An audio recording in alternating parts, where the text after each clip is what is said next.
Hi everybody, welcome back to my channel. I'm Christine and I'm coming to you from Paris, France, where I live and work, Flower.Paris.com.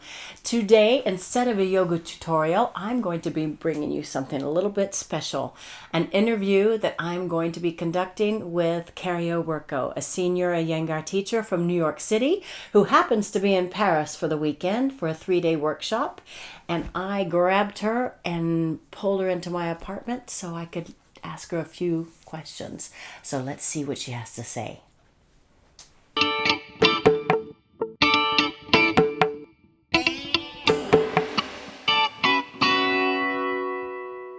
Carrie Owerko, thank you for coming and visiting my little pad in Paris. You were here this weekend to do a workshop, a 3-day workshop at totality yoga. Mm-hmm. Yeah. How did that go? I was there for Friday night. Right. I didn't get to join in for Saturday and Sunday, but how did it end?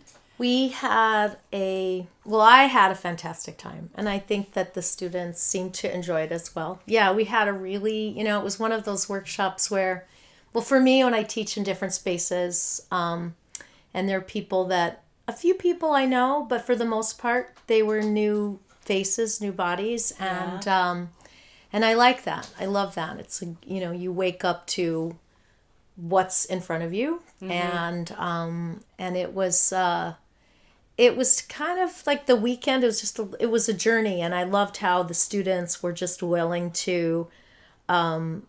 We tried a lot of different things, and there were things that we planned and things that weren't planned that we just decided to go with, which I love. I love it when, you come in with a plan, and it's going to be, kind of holds the space in your mind. You say, okay, I have this amount of time to do this and that.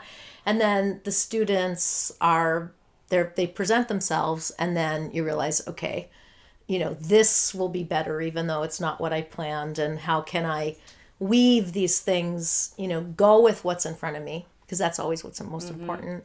And then, and yet, have it in the container of whatever that theme is for the day, and yet let the plan change. It has to change. So, it was really, I just felt like there was a lot of openness in mm-hmm. the room, and it was a really warm, friendly group of people, and we had a lot of fun together. And I thoroughly enjoyed it, and I'm looking forward to coming back. Yay! Yay! And the same place? I think so. I like being in Paris, and I would, teach. I just love being in the city. Mm-hmm. Actually, really, this is my second time here, and I just really love it. And but I just enjoyed the exchange, because mm-hmm. it really felt like that with these students. Mm-hmm. It really felt like and I think it often does, but they were very, they participated. Mm-hmm. Do you know, it really felt like a dialogue. Yeah.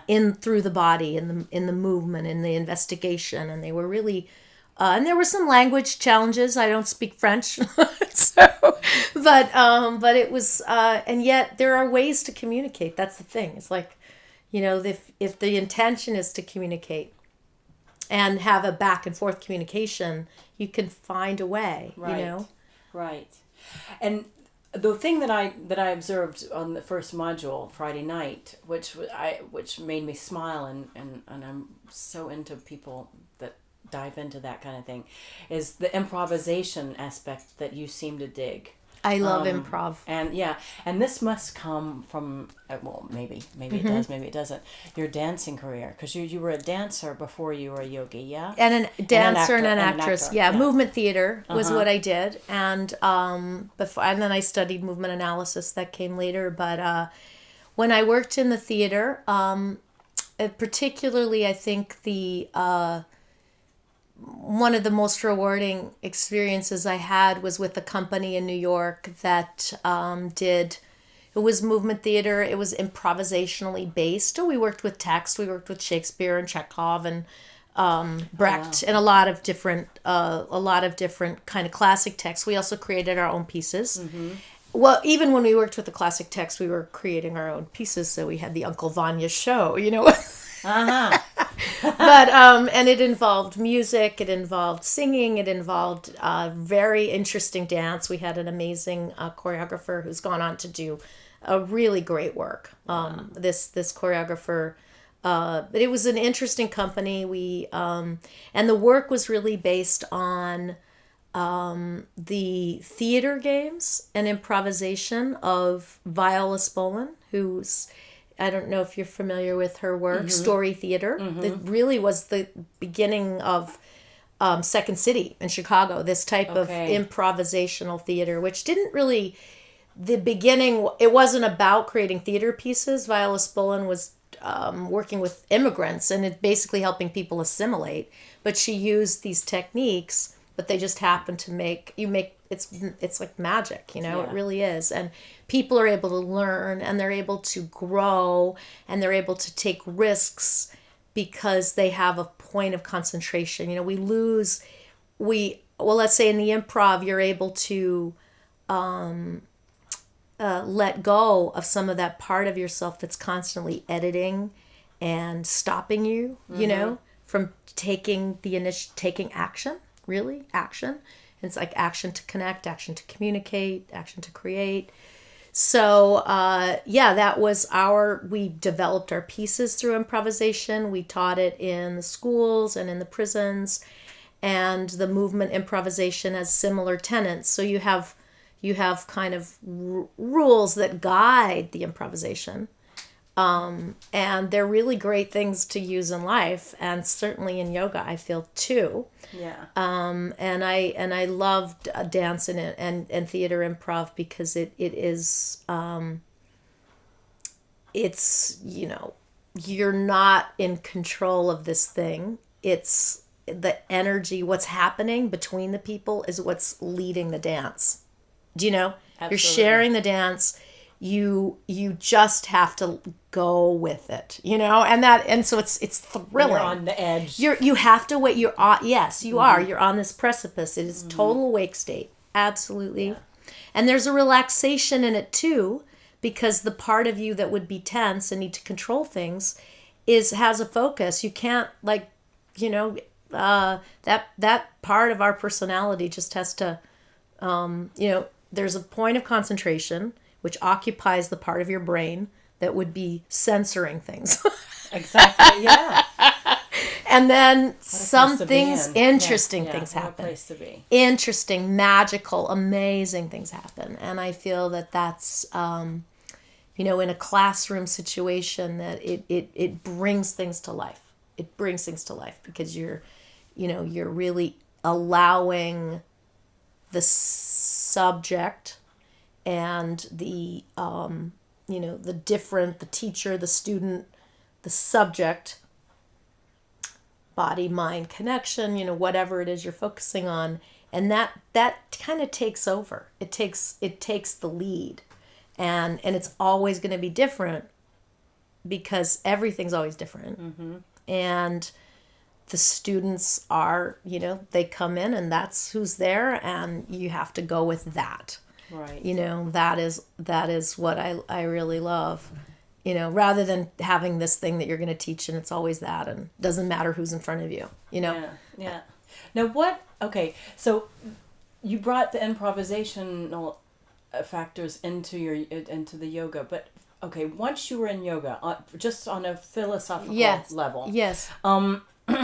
What is the immediate relationship that you found, philosophical I'm speaking of, yes. not physical, that with yoga and the world of dance? And what, for example, once you were really into the yoga, is there anything with the practice that you found that you thought back on your career as a dancer and said, oh wow, I wish I had understood that back then? Maybe not. Maybe you didn't have a thing like that. Well, I think that, you know,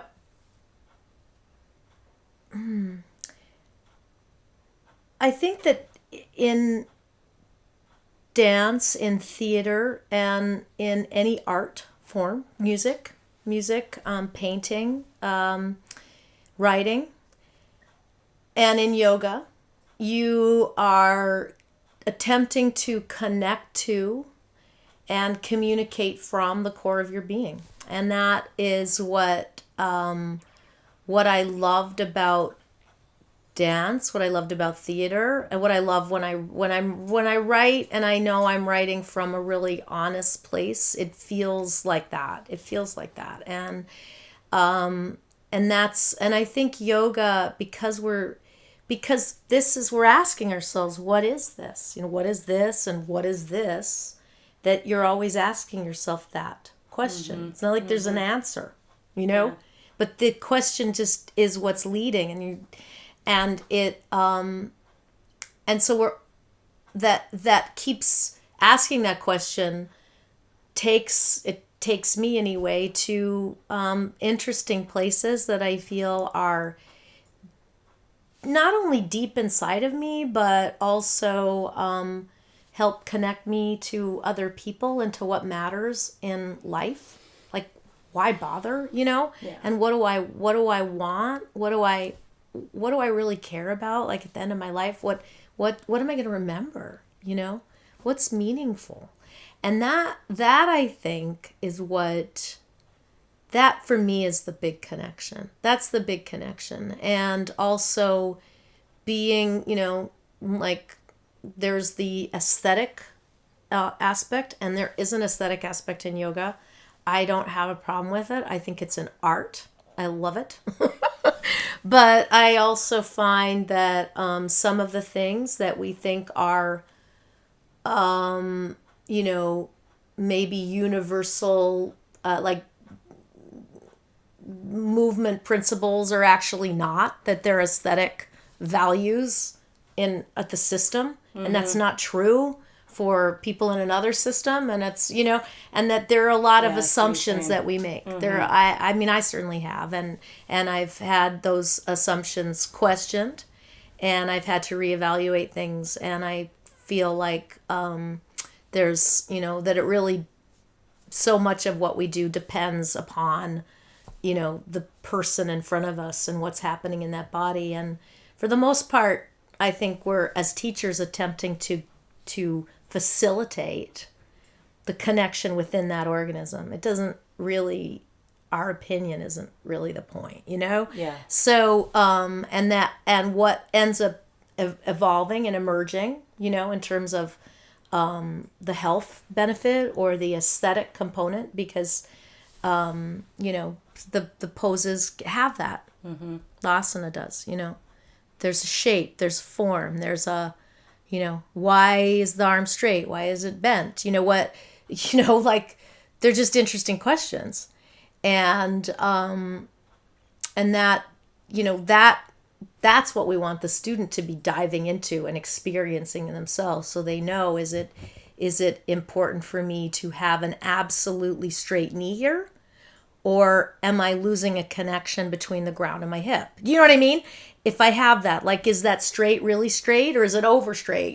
Like, just be having that sensitivity, and then looking, that's that. Why am I making this shape? What is there something more important than that? Do you know, mm-hmm. than the outer container? And this is, you're going in the direction that I really want you to go into. How would you correlate this, a yoga practice, for somebody in the arts, like an actor or a dancer or a singer, and what could that shape bring to them? Well, I think it depends. Like, what is, people come to the practice for different reasons, mm-hmm. And I don't think it really matters. I don't think it really matters why. I think it's good to ask oneself, because those reasons can change. Sometimes mm-hmm. the reason we think the immediate answer isn't the deeper answer. Do you know? Like, if we sit with it a while and keep asking, we're getting to other things. But I don't really, I think I have students in my classes who are performers, are musicians, actors, dancers, sculptors, potters, and they all have different, they're coming, some of them are coming because they're dealing with chronic pain issues, if they're like a violinist and there's a posture they practice for hours and hours every day in a certain shape, side, you know, yeah. that then you're dealing with, they want to alleviate pain. They want to, improve the quality of their playing, because if they're in pain, that's difficult, you know. They want to sustain. They want to sustain their career. They want to be able to play for years, you know. And so, that varies from student to student. You know, what do they really want? And then I try to present the inquiry in such a way that they can, you know, whatever their reason is for being there, that the practice is fulfilling that. Do you know that they either want to improve their ability to concentrate or deal with their nerves? Do you know? Like, how does the practice of yoga, what are we doing that might be helpful? For instance, like in Friday night in class, when we were pausing and watching listening to our breath and noticing our heartbeat, right? So that whether it's synchronizing or just paying attention to that interoception, what's happening inside of me, you know, not just where are my parts, but what's happening inside of my body right now, physiologically. And that, even just doing that, you know, changes the physiology. It does. So you don't have to try to change it. You can. We learn to do that too. Have breathing techniques, places to varying our focus. Sometimes where you focus can change something, and how you use your imagination. That's I think a big correlate right there. You know, that the imagination is very powerful. It's your mind. It's how we're using your mind, which is what we do in yoga all the time. You know, so I think that's also really powerful. So the yoga, it's kind of like just teaching, you know, sharing teaching the subject, like the techniques, the asana, the pranayama, the mind, the focus of the mind, the concentration and meditation. That has a huge impact. But within that, there are those things that might really be especially meaningful for someone. And usually what I love is how when the students really make the connection, and you don't, like, I love it when you're like, you don't have to connect the dots. They connect the dots. That's, to me, that means like mission accomplished. You know, they connected the dots. And they come and they share that with you. And then you're like, oh, first of all, you know, it's so great. Sometimes they've connected dots that you didn't think about, and then you get to learn, and that's the best. But then sometimes it's just so nice to, you know, that they kind of own that now. You know, they don't, like, I didn't have to tell them what it meant. Story. That's their particle. They made the connection. And then you just go, wow, like, that's great. Because you don't want them to have to need you to make the connection. You know, then if you're really teaching well, they're making the connections. Absolutely. They are learning. They don't really need you. But they have an environment in which they can be making their own connections. And that's creativity, by the way. I think that is what creativity, that could be a definition of creativity, is that capacity to make connections. Absolutely. Between different things, like you're talking about correlating, you know, teaching, like what's happening in the art and artistic endeavor, what's happening in yoga. And wow, there are so many connections that could be made. Thank you so much for coming and visiting my channel. I hope you enjoyed the interview. And if you have any comments or questions, you can leave them down in the comment section below. You can also give me a thumbs up if you liked it. And if you haven't already subscribed to my channel, why not? Subscribe and maybe share it with somebody. You can also find me on Instagram, Facebook, and Twitter. I gotta go visit Twitter. Anyway. Oh, and yeah. If you didn't catch the interview that I did with Amanda Palmer, it's over there to the right. Okay? So until the next time, take care of each other, take care of yourselves, and namaste.